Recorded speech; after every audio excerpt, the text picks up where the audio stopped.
ಜೈ ಶ್ರೀರಾಮ್.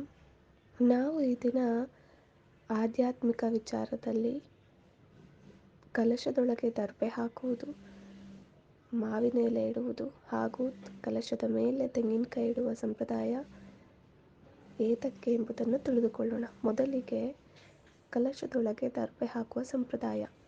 ನಾವು ದೇವರ ಪೂಜೆ ಮಾಡುವಾಗ, ಮಂತ್ರವನ್ನು ಉಚ್ಚಾರ ಮಾಡುವಾಗ ಕೆಲವು ಏರುಪೇರುಗಳಾಗುವ ಸ್ವರಗಳನ್ನು ಛಂದೋಬದ್ಧವಾಗಿ ಹೇಳುವ ಮಂತ್ರಗಳು ಪ್ರಕೃತಿಯಲ್ಲಿನ ವಿದ್ಯುತ್ ಕಾಂತೀಯ ಶಕ್ತಿಯನ್ನು ಸಂಯೋಜಿಸಲ್ಪಟ್ಟು ಶಕ್ತಿಯು ಕಲಶದೊಳಗೆ ಇಟ್ಟಿರುವ ದರ್ಬೆಯಿಂದ ಆಕರ್ಷಿತಗೊಂಡು ಕಲಶದೊಳಗೆ ಸೇರುತ್ತದೆ.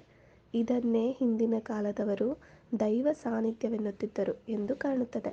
ಇಂತಹ ದೈವ ಸಾನ್ನಿಧ್ಯಕ್ಕಾಗಿ ದರ್ಬೆಯ ಕೂರ್ಚನ್ನು ಕಲಶದೊಳಗೆ ಹಾಕುತ್ತೇವೆ. ಈಗ ಕಲಶದೊಳಗೆ ಮಾವಿನ ಎಲೆ ಇಡುವ ಸಂಪ್ರದಾಯದ ಬಗ್ಗೆ ತಿಳಿದುಕೊಳ್ಳೋಣ. ಮಾವಿನ ಎಲೆಗಳಲ್ಲಿ ಪತ್ರಹರಿತ್ತಿನ ಪ್ರಮಾಣ ಹೆಚ್ಚಾಗಿದ್ದು ಹೆಚ್ಚು ಆಮ್ಲಜನಕವನ್ನು ಉತ್ಪಾದಿಸುತ್ತದೆ. ಇದು ತಿಳಿದಿರುವ ಸಂಗತಿಯಾಗಿದೆ. ಶುಭ ಕಾರ್ಯಗಳು ಮನೆಯಲ್ಲಿ ಜರುಗುವ ಬಹಳ ಜನ ಸೇರುವುದು ಸಾಮಾನ್ಯವಾಗಿದ್ದು, ಹಾಗೆ ಬಹಳ ಜನ ಸೇರಿದಾಗ ಅಷ್ಟೂ ಜನಕ್ಕೆ ಸರಿಹೊಂದುವ ಆಮ್ಲಜನಕ ವಾತಾವರಣದಲ್ಲಿ ಸೇರಿಸುವ ಸಲುವಾಗಿ ಮಾವಿನ ಸೊಪ್ಪು ಮತ್ತು ಬಾಳೆ ಎಲೆಗಳನ್ನು ಉಪಯೋಗಿಸುತ್ತಾರೆ. ಮಾವಿನ ಎಲೆಗಳು ಮತ್ತು ಬಾಳೆ ಎಲೆಗಳು ದೀರ್ಘಕಾಲದವರೆಗೆ ಆಮ್ಲಜನಕವನ್ನು ಉತ್ಪಾದಿಸುತ್ತದೆ.